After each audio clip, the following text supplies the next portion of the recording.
They called it just another accident, but the river knew the truth. Beneath its calm surface lay the weight of countless souls, taken in silence, their cries swallowed by the current. For decades, the cursed river in Cambodia has held its secrets tight, as if the water itself feared what would happen if the truth came to light. This is not just a story of tragedy, it is a story of deliberate erasure, a shadowy chapter in history that was never meant to be remembered. Part 1 whispers beneath the water. The day the river turned red. It is easy to believe that rivers are only about life.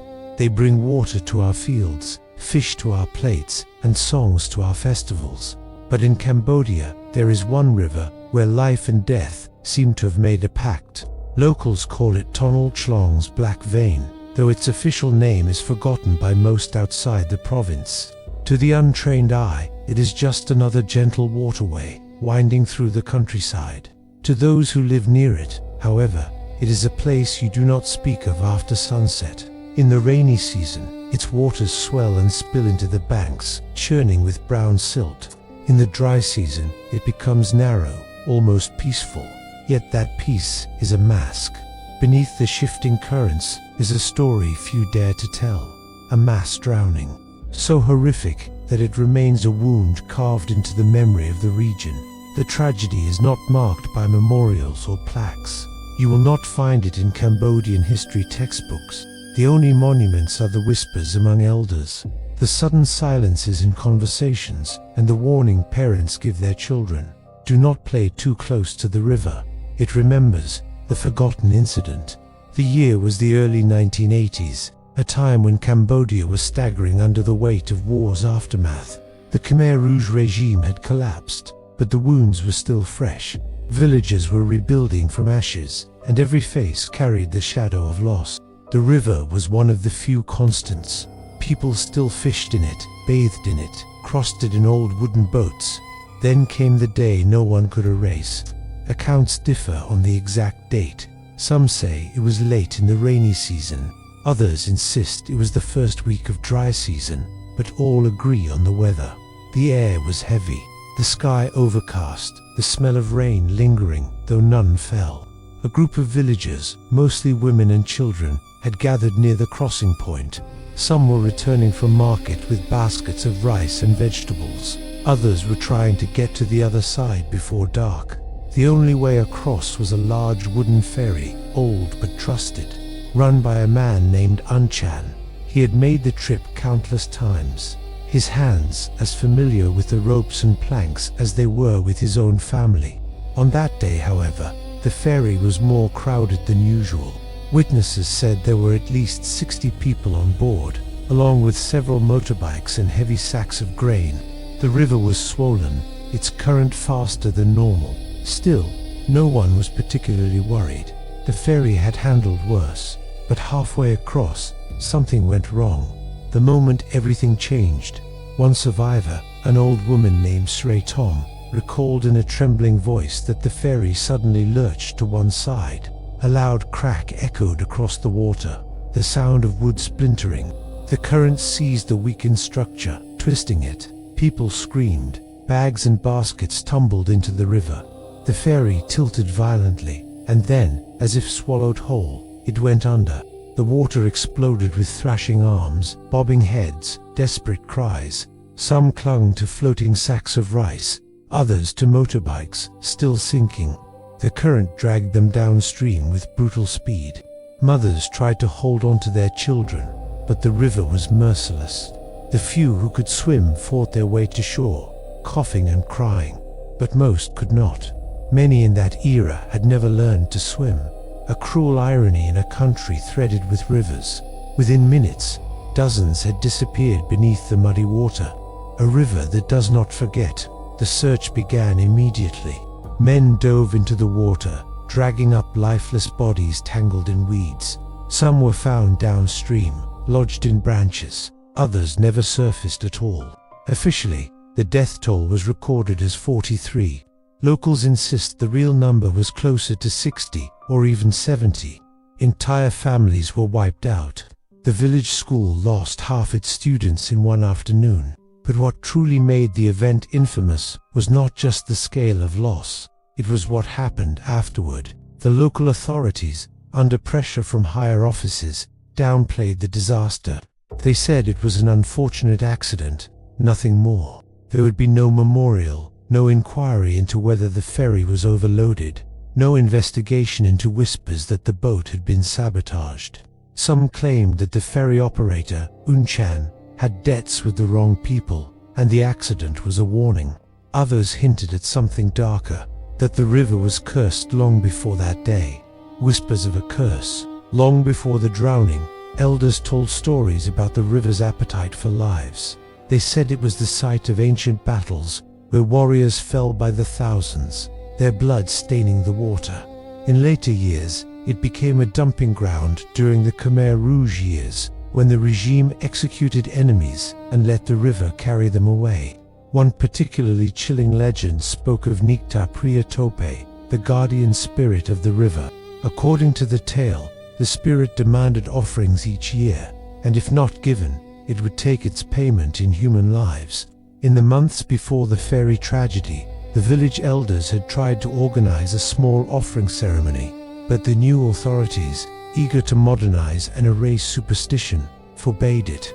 When the mass drowning happened, many villagers saw it as the spirit's revenge. Survivors who remembered. I spoke to 3 survivors while researching this story. All of them had the same haunted look in their eyes, even decades later. Srey Tom, the elderly woman who had been holding a basket of mangoes when the ferry went down, said the sound of splintering would still wake her at night. She remembers seeing children's faces vanish beneath the water, their small hands reaching upward. I can still feel the pull, she said, clutching her forearm as if the river still had hold of it. Another survivor, Chandara, was only 12 years old at the time. He had gone to market with his older sister. She did not survive. He escaped only because a stranger pushed him toward the shore. I never even learned his name, Dara said. I never saw him again. Sometimes I wonder if he made it. The third, Nem Pitch, lost both parents in the disaster. He moved away from the village soon after and has never returned. I can't look at that river, he said. It's like it's staring back at me. Silence from above. The government's refusal to acknowledge the full scope of the tragedy left a scar that never healed. Without official recognition, there was no public mourning, no closure. The dead were buried quietly in unmarked graves, or not at all. Some families still perform private ceremonies on the anniversary, setting floating candles on the water at night. They believe the light helps guide the lost souls to peace. But others have turned their backs on the river entirely, refusing to even speak its name. The younger generation hears only fragments, half-whispered warnings, pieces of a story with no official record. The risk is that one day, no one will remember it at all. A place frozen in time. Today, the ferry crossing is gone. A concrete bridge now spans the river, its shadow falling over the very spot where the boat went down. Most people drive across without a second thought. But if you stop in the middle of that bridge at dusk, you might notice something. The air feels heavier, the water seems darker, and if you listen very closely, over the hum of motorbikes and the rustle of leaves, you might hear faint echoes, voices calling from beneath the surface, in a language older than memory. This is part 1 of a story the river does not want to tell, but one that must be told, because some tragedies refuse to stay buried. The cursed river still flows, and it still remembers. Part 2, Shadows on the Bank, Secrets and Survival. The morning after the ferry sank, the river's surface returned to its deceptive calm.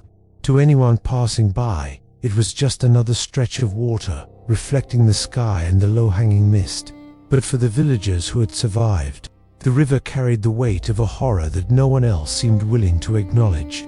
Families wandered along the banks, searching for loved ones, collecting whatever bodies the current spat out. Every day brought new grief, yet there was no assistance, no investigation, no public mourning, only silence. This silence was deliberate. Local officials, under pressure from higher authorities, treated the mass drowning as a mere accident, a tragic but isolated event. Witnesses who spoke too loudly were threatened with fines, forced labor, or worse. It became clear to the villagers that the disaster could not be openly discussed without consequences. And yet, among the survivors, stories spread, whispered tales of the river, claiming its victims deliberately, not randomly. Some said it was revenge from the spirit of Nik, Tapriya Tope, the guardian of the water. Others were more cynical. Human hands had orchestrated the event, using the river as an instrument of death, ensuring that blame would vanish with the current. The survivors' memories were vivid. Sre Tom recounted how, after escaping the sinking ferry, she wandered the riverbanks for hours, searching for her sister. She described the water as having a voice, low and insistent, whispering names she recognized. "I could hear my sister," she said. "I thought she called for me. I don't know if it was her or the river playing tricks, but it sounded real." Dara, who had lost his older sister, recalled seeing floating bodies, some with hands reaching up as if to grab him. He remembers trying to pull one from the water, only for the current to jerk it away. "I felt powerless," he said. "The river was stronger than anything I had ever known." The aftermath of the drowning revealed a grim truth. The river had become both a physical and psychological barrier. Villagers feared the water for years afterward. Children were warned never to go near it alone. Fishermen avoided it, leaving large sections of the river unnavigated. Even when trade resumed across other parts of the province, the memory of that day lingered in every conversation, in every pause when the river came into view. Political cover-up and border tensions. While the villagers mourned privately, higher authorities worked to obscure the truth. During this period, Cambodia was struggling to rebuild under a weak central government, still recovering from the Khmer Rouge's devastation. International attention was limited. Foreign journalists could not easily access remote provinces. Border regions were particularly sensitive. The river, sitting near contested areas between Cambodia and Thailand, was a strategic location, and any sign of chaos or instability could be exploited. Some historians suggest that the government intentionally downplayed the ferry tragedy to avoid embarrassment and maintain the appearance of control in border provinces. Reports were falsified or quietly buried. Aid organizations, when they asked questions, were given vague answers. Just a local accident, nothing more. No memorials were built, and no public records survived, leaving survivors and their families in a liminal space, alive, but with no recognition of their loss. This silence allowed another layer of danger to grow. The same riverbanks that had claimed hundreds during the ferry tragedy became sites of clandestine activities. Smugglers, guerrilla fighters, and armed groups moved along the river, exploiting its isolation and the villagers' fear. Refugees who had survived the river Esrath in the 1980s were now wary of crossing it again, fearing both the current and human threats. The river became a corridor of shadows, dangerous not only for its natural power, but for the people who used it as a path for secretive, often deadly, operations. Supernatural accounts, and local legends. Over time, the river gained a reputation beyond the political and practical realities of the area. It became a source of terror and myth. Villagers reported hearing voices at night, especially on moonless evenings. Some swore that they saw lights flickering under the water, moving as if guiding or warning. Children claimed to see figures of drowned villagers walking along the banks, faces pale and eyes empty, beckoning passers-by to join them. These supernatural stories were not dismissed lightly. Older villagers, steeped in local spiritual traditions, treated the event seriously. Shamans would occasionally be asked to perform rituals to appease the spirits, leaving offerings along the river's edge. Some said the spirits of those drowned had not forgiven the living, that they haunted the river to ensure no one forgot what had happened. Soldiers stationed near the river in later decades reported unusual phenomena as well. During border skirmishes in the late 1990s and early 2000s, Thai and Cambodian troops both observed inexplicable lights and sounds near the river at night. Footsteps were heard in areas where no one was present. Shadows moved unnaturally, and some soldiers refused to patrol alone after dusk. Even hardened officers began to treat the river with a level of caution that exceeded normal military prudence. Survivors' stories of the ongoing danger. The ferry disaster was not the only tragedy along this stretch of water. In the years following the initial mass drownings, there were repeated incidents of locals, refugees, and smugglers being swept away or killed. Mines planted along the border by remnants of previous conflicts sometimes ended up in the water, unseen and deadly. Entire boats would vanish overnight, and only floating debris or personal belongings remained. Survivor testimony is harrowing. One man, Vanik, described being forced into a small boat as a child with dozens of others. "We were told we were going to safety," he said, "but the currents were strong and the boat tipped.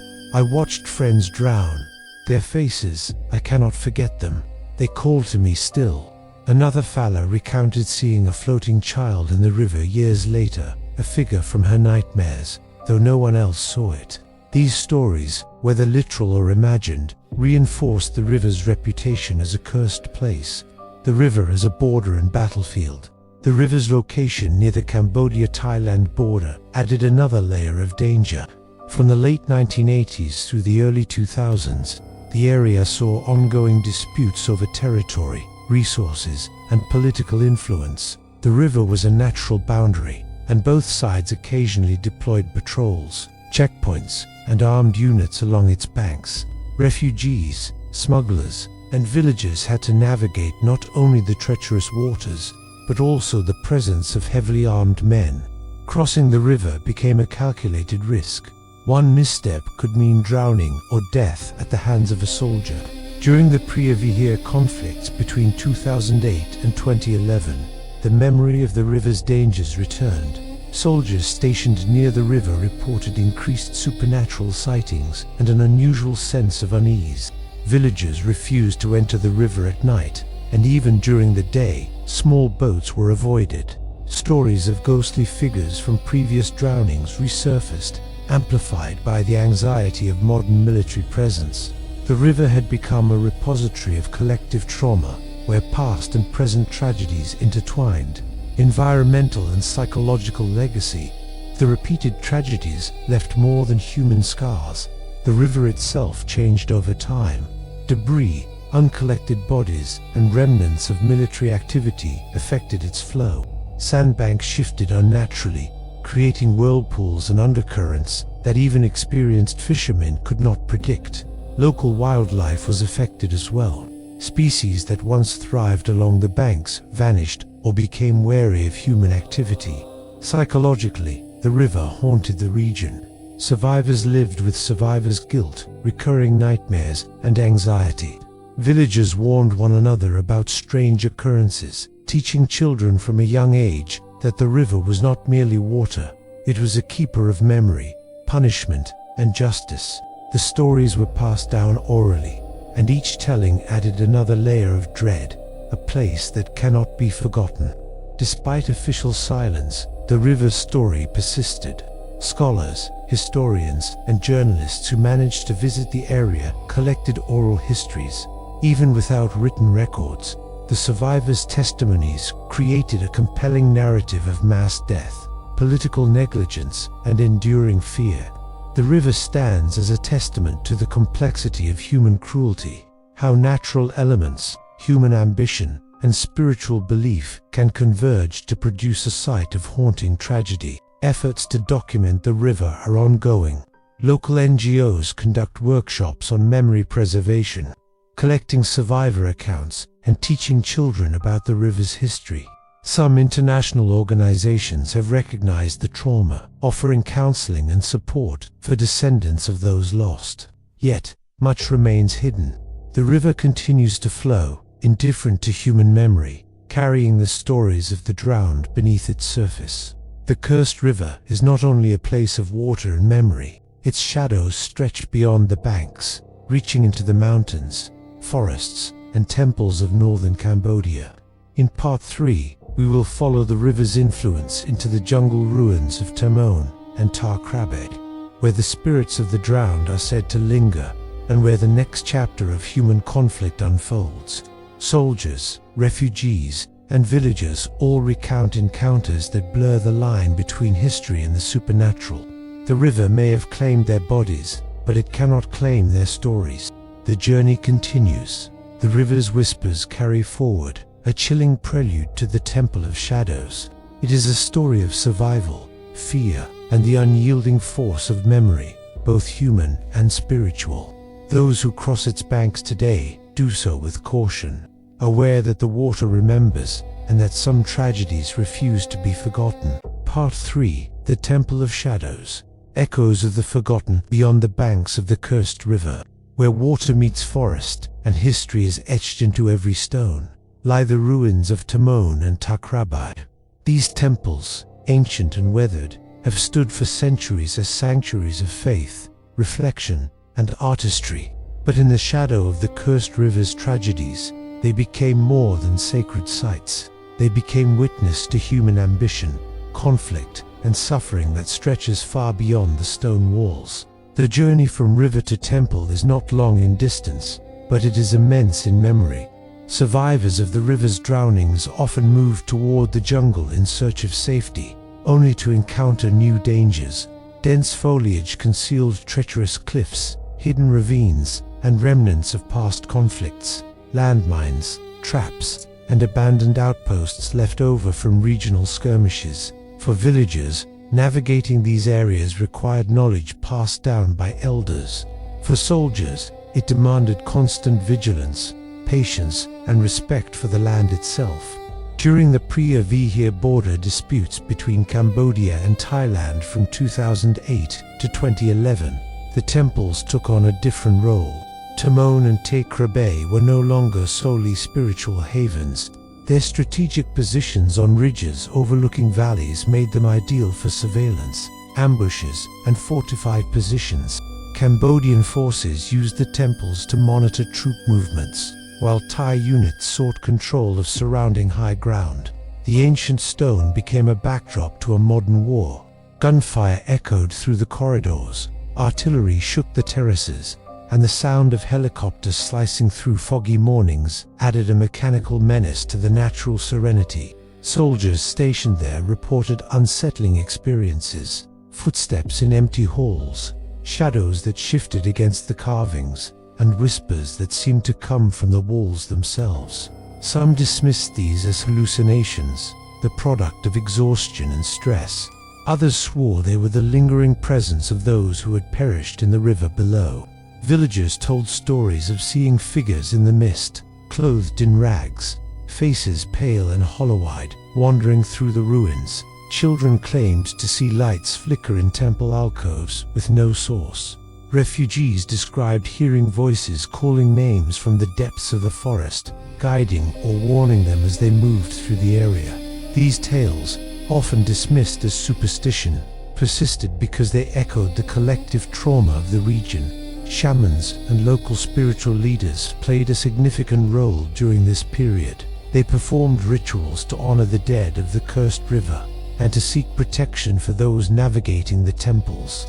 Offerings of food, candles, and incense were left on terraces and in hidden shrines. Villagers believed that the spirits of the drowned lingered in the ruins, and that failure to acknowledge them could result in misfortune, sudden illness, accidents, or even death. Accounts from soldiers who served in the area are particularly chilling. Some reported seeing apparitions of children on the ridges, pointing toward dangerous areas. Others described hearing the cries of women or the laughter of young boys, despite there being no one else in the vicinity. On multiple occasions, soldiers reported that their equipment, radios, night vision devices, and even rifles malfunctioned in the presence of these apparitions, as if the spirits themselves were interfering. Even modern visitors have recounted eerie experiences. Photographers captured inexplicable light flares on temple terraces. Hikers reported feeling an invisible presence guiding or restraining them. And villagers still warn outsiders against wandering too far into the ruins alone. These accounts create a liminal space where the past and present collide, blending historical tragedy with supernatural possibility. The pre-Khmer border disputes were not as deadly as the events at the Cursed River, but they added layers to the region's history of human suffering. Soldiers on both sides were constantly aware of the dangers posed, not only by combat, but by the terrain itself. Booby traps, hidden ravines, and steep ridges made routine patrols life-threatening. Many soldiers reported near-death experiences that became intertwined with stories of the river's drowned, a psychological link between past and present tragedy. Refugees who had survived previous disasters in the region often found themselves caught in the crossfire once again. Some returned to the temples to seek shelter or food, only to face military presence and sporadic fighting. Others moved further into the jungle, relying on ancestral knowledge of paths and safe zones. Their stories highlight the ongoing struggle for survival in a landscape where history, geography, and conflict are inseparable. Despite the danger, efforts have been made to preserve the memory of these tragedies. NGOs and local historians document survivor accounts, perform oral history projects, and teach the younger generation about the events at the Cursed River and the temples. Small memorials have been erected near the riverbanks and in villages, though they remain unofficial and understated. These efforts serve multiple purposes. They honor the dead, provide survivors with a sense of recognition, and ensure that the stories do not vanish. The river, the temples, and the surrounding forests are living reminders of the consequences of neglect, conflict, and human cruelty. They are also reminders of resilience, of communities that survive despite repeated trauma, of traditions and spiritual beliefs that offer guidance, and of memory itself as a force against erasure. Today, the region has changed, yet echoes of the past remain. The Cursed River flows as it always has, its surface reflecting sunlight and moonlight alike, but beneath it lies the memory of those who drowned. The temples stand as silent sentinels, weathered but intact, their stone walls bearing both ancient carvings and modern scars from skirmishes.